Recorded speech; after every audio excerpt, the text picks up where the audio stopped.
परळी तालुक्यामध्ये असणाऱ्या वाघाळा गावला वाघाळा नाव का पडलं चला सांगतो. 60 दिवसात 10K फॉलोअर पूर्ण करायचा आज आहे दिवस 59वा. करून टाका मग फॉलो. नमस्कार, मी तुमचा आकाश. आजच्या नवीन ब्लॉग मध्ये तुमचं स्वागत आहे. तर आज आपल्याला एका फॉलोअरने कॉमेंट केली होती वाघाळा गावला ये म्हणून. सकाळी निघालो वाघाळा गावला. तेवढ्यात झालाच वाघाळा गावामध्ये. बाबा गावाबद्दल थोडीशी माहिती सांगत आहेत तर ऐका.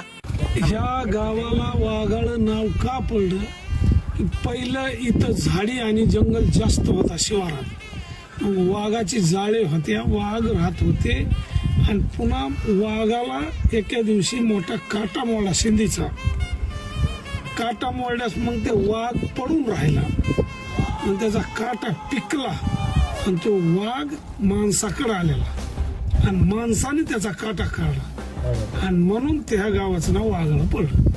इथं आले आपले फॉलोअर म्हणजेच फॅमिली मेंबर भेटले.